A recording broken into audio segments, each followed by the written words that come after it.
Welcome to the Exploratory. Today we're going to be looking at what it means to collaborate in Postman with your team. Now, when you first launch Postman, if you're part of a Postman team, you'll start to get a sense for what's happening in the team and how people are collaborating right away.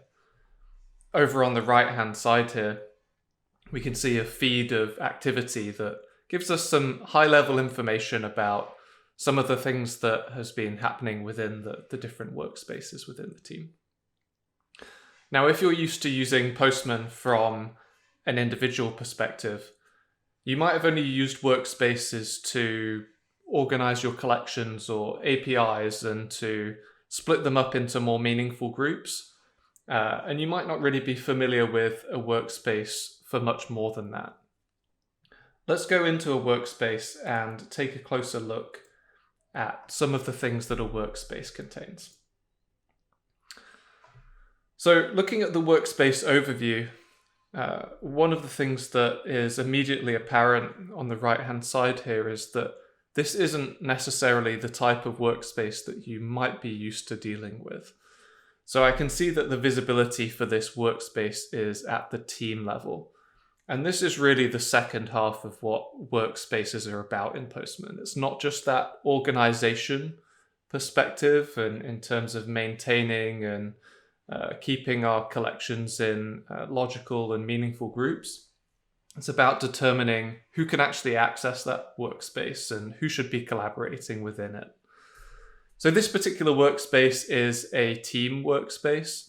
But there are a number of different settings we can apply to a workspace depending on how we want to collaborate. So today we're really looking at team collaboration. And so typically for that, we would select the team visibility. But depending on what version of Postman you're using, if you're a Postman Enterprise customer, you might be able to select the private visibility, which allows you to create an invite-only team workspace where only specific folks can come in and join that workspace. Once we have a workspace put together that is for our team, again, much like the main landing page, the home page of Postman, we start to get a picture for exactly what's happening within that workspace so we can understand how people are collaborating over time. Naturally, one of the first questions that comes about when we're collaborating and we start to bring more and more people together is, how do we make sure that that collaboration is effective and that we're doing it in the right way so everyone can remain productive? All of this kind of control is built right into Postman to make collaboration easier. So let's go and take a look at it. I'm going to navigate to another workspace here. And what we'll observe within this workspace is that there are a few different things going on. So there are some collections which have this padlock on them, and there are some collections which do not. And we can see that when I take a look at that, that means that it's a read-only collection. I don't have access to it.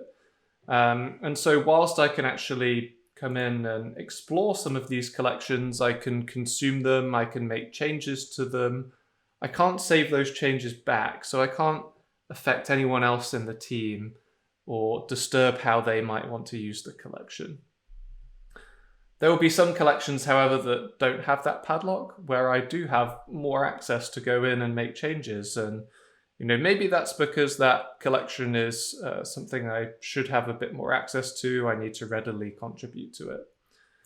We'll find all of this control located within the Manage Roles dialog within Postman. So here we're looking at roles for just a collection. But as you step through things like APIs, environments, mocks, and monitors, you'll find the ability to go in and apply roles there as well, so that you can decide exactly who should be able to do what with that content. So here we can see that the broader team is set as an editor for this collection, but also that we can start to make some case-by-case exceptions here as to exactly who should be able to do what. One really common workflow that we see is for the broader team to be set as editors of, set as viewers of a collection. And that means that that main original copy that you have can't just be changed from underneath you.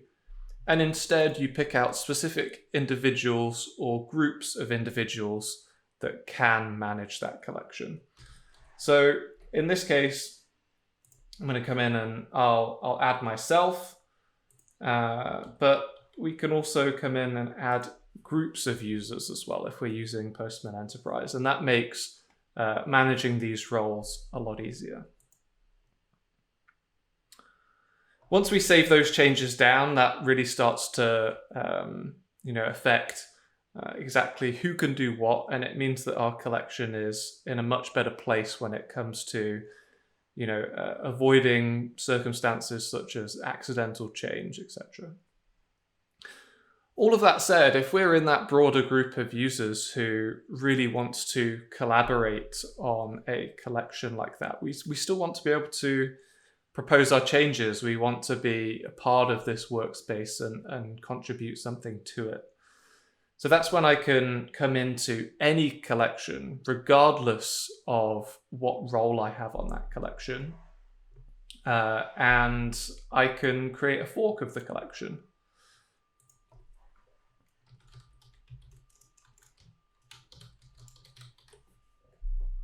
I can decide exactly where I'd like to place the fork of that collection. For now, we'll just keep it within the same workspace here.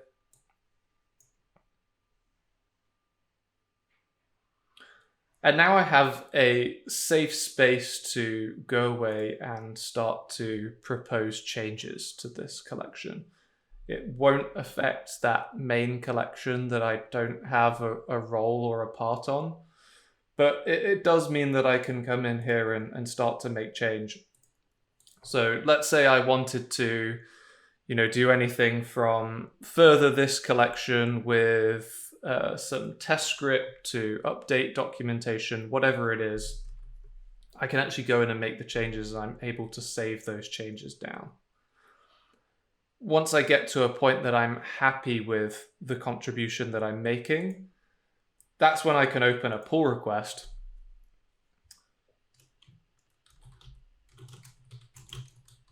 to propose my changes back to that original collection from which I'm forking from. I can pick out a reviewer here, and this by default will raise folks to the top of the list who have the appropriate edit permissions to merge the pull request. But I can tag anyone in here, so it's really good when it comes to visibility and things like that. On opening the pull request, we get an experience that a lot of us will already be familiar with. We can understand exactly what has changed, and we have the ability to come in here and have conversations at a change by change level or at an overall PR level. We can kick up a thread here. And this theme of commenting is not just about pull requests in Postman. You're collaborating more broadly across the workspace. It applies everywhere.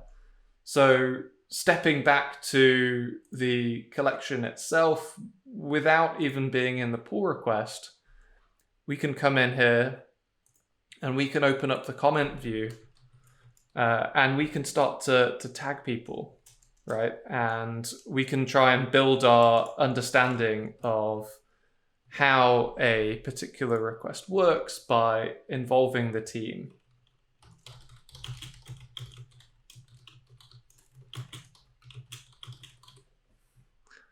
And commenting in Postman feeds right through to not just the PRs, the request level itself.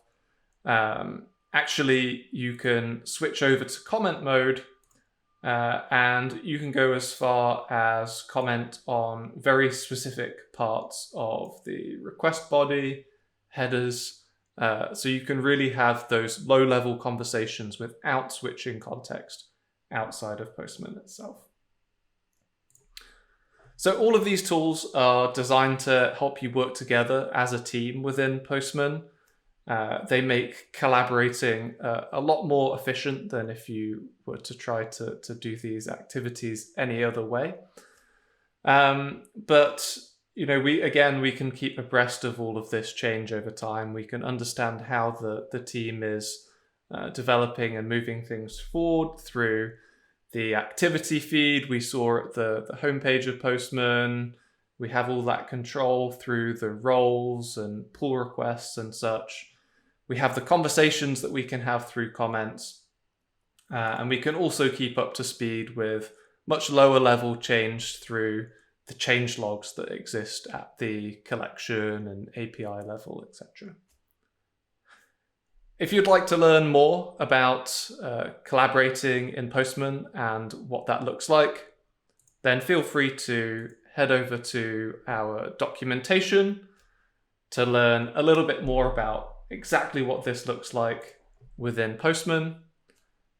As always, we'd love to take your questions, and we'll be taking a look in the comment section below the video. Until next time, goodbye.